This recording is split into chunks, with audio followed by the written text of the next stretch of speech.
Hey yo yo yo, salut les turfeuses, salut les turfeurs, bienvenue pour un nouveau pronostic de Benoît Requin. Ok, place au pronostic du quintet du samedi 22 octobre, direction Saint-Cloud pour le prix de Versailles. Plat 1600 mètres, 16 partants en réunion, une course 4, indice de confiance 1 sur 5. Cette vidéo, je la tourne avant l'arrivée du quintet de ce vendredi, je reviendrai dessus demain. N'hésitez pas à mettre un pouce bleu si la vidéo vous a plu, vous aidez ainsi grandement la chaîne. Ok, c'est parti, on commence le pronostic et on commence avec le numéro 1, Great Rotation, et on écoute Hank Grew. Great Rotation n'est plus à présenter à ce niveau, il vient d'ailleurs de bien se défendre dans une épreuve similaire. Le port des œillères lui ayant été profitable ce jour-là, on va reconduire l'essai en raccourcissant la distance. Le terrain lourd est parfait pour lui, nous effectuons donc le déplacement avec des ambitions. Eh bien, ce numéro 1, je l'ai retenu en 5e position. Adlas Darcho Hamas.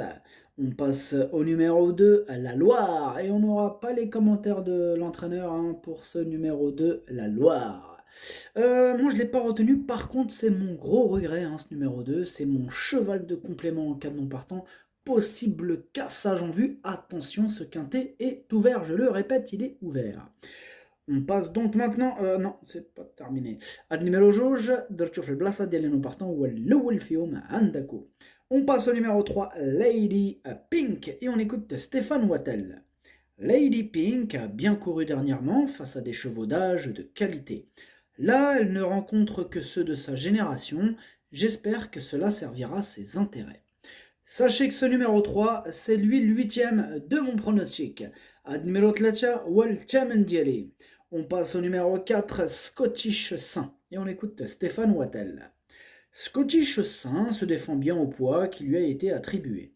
Il lui manque un peu de qualité pour envisager la victoire, mais régulière et généreuse, elle devrait encore faire sa course. Ce numéro 4, moi, il me plaît bien, je l'ai gardé très haut en 3e position. Ad numéro 4, Darcho Chalet. On passe au numéro 5, Twilight, et on écoute Miroslav Rulek. Twilight aime la distance proposée et la piste. En outre, elle est très en forme. Elle a montré en dernier lieu qu'elle pouvait s'imposer à ce niveau. Je compte donc sur elle. Eh bien, moi aussi, je compte sur elle. Twilight, je l'ai mis en tête de mon pronostic. C'est ma préférée. Ad numéro 5, Wallow Diele. On passe au numéro 6, Scottish Anzem. Et on n'aura pas les commentaires de l'entraîneur pour ce numéro 6, que j'ai retenu lui aussi assez haut en 4e position. Ad numéro 7, Darcho Araba.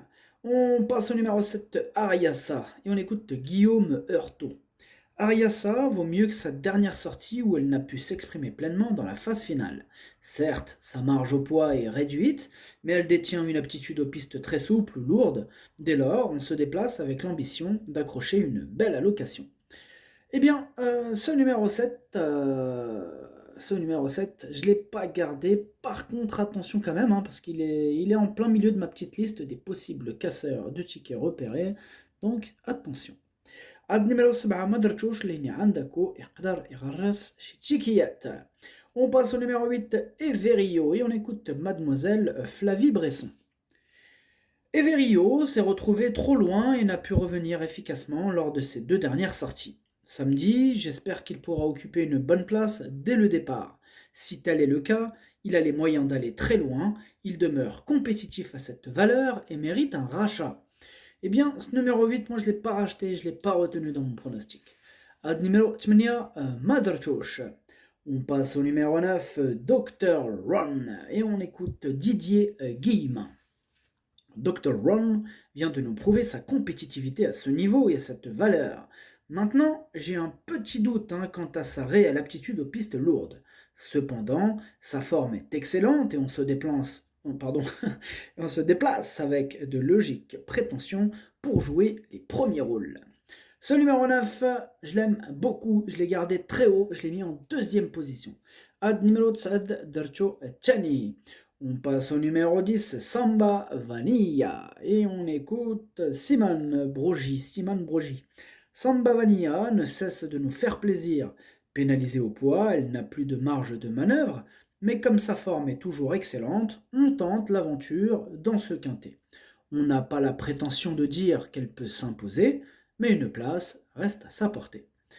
Eh bien, je suis plutôt d'accord avec Simon. Moi, ce numéro 10, je l'ai gardé en bout de combinaison. Numéro 10, Darcho Sabah.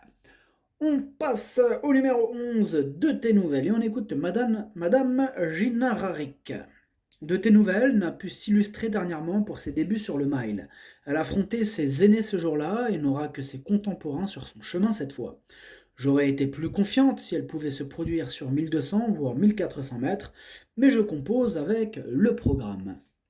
Attention à ce numéro 11, possible casseur de tickets repéré, c'est un quintet ouvert, il a fallu faire un choix. Je ne l'ai pas choisi, mais attention. Ah oui, il est sur ma petite liste, il est à l'arrière de ma petite liste des possibles casseurs de tickets repérés. Attention, attention, attention. Ad numéro 11, ما درتوش لاني عندك ويقدر يغرس تشيكيات. On passe au numéro 12, Uncle Bo, et on écoute Ludovic Rovis. Uncle Bo reste sur une sortie très encourageante à Marseille-Vivo. Ce jour-là, sa fin de course a été très satisfaisante. À la valeur qui est la sienne, les bons engagements ne sont pas légion. C'est le moment de tenter à ce niveau, tant il est en forme. Cette sortie aura valeur de test afin d'orienter son programme à venir. Son aptitude aux pistes pénibles est approuvée. Ce numéro 12, je ne l'ai pas retenu dans mon pronostic. Ad numéro 12, à Maderchouch. On passe au numéro 13, In the Mood. Et on n'aura pas les commentaires de l'entraîneur pour ce numéro 13 que j'ai retenu en bout de combinaison. Ad numéro 13, Dercho, Leini Dercho, fil l'Ahrar. On passe au numéro 14, Red Joy, et on écoute personne. Pour lui non plus, on n'aura pas les commentaires de l'entraîneur. Alors ce numéro 14, moi par contre, je ne l'ai pas retenu dans mon pronostic. Ad numéro repartage à Maderchouch. On passe au numéro 15, Galore, et on écoute Mademoiselle Karina Fay. Galore est un poulain assez tardif que l'on estime et qui a toujours été beaucoup respecté. En dernier lieu, il a été un peu débordé, mais il a très bien couru, montrant qu'il était compétitif à la valeur qui est la sienne. Ici, le contexte est différent car la distance est plus longue et le terrain sera plus souple. Si tout cela lui convient, il va bien courir. Ce numéro 15, c'est mon deuxième regret, mon deuxième cheval de complément en cas de non partant. Attention. Numéro 15, Dorcho في البلاصة اللي نبارطون هو الثاني فيهم عندكو. On passe au numéro 16, Vif des Aigles, et on écoute Madame Corinne Barande-Barbe. Vif des Aigles fait toutes ses courses. Il aura pour lui sa forme du moment et son aptitude aux pistes assouplies. Certes, il monte de catégorie avec une pénalité, mais il est en constante évolution et je pense qu'à cette valeur, il garde sa chance. Au moins pour les places, il ne faut pas l'éliminer. C'est le chef de ma petite liste des possibles casseurs de tickets repérés, ce numéro 16. Et j'ai pas pu le retenir parce que, comme je vous ai dit, il est ouvert ce quintet, il a fallu faire un choix, on ne peut pas tous les mettre. Mais ce numéro 16, c'est quand même lui le chef de ma petite liste de possibles casseurs de tickets repérés. Attention. Ad numéro stage, le pronostic, ça donne 5, 9, 4, 6, As, 13, 10. Merci d'avoir suivi cette vidéo. N'hésitez pas à mettre un pouce bleu si la vidéo vous a plu. En plus, ça aide beaucoup la chaîne. Pour accéder à tous mes tickets pour la course du quintet, rendez-vous directement en description de la vidéo. À jouer avec modération. Bonne chance. Chopez-le-moi. Ciao.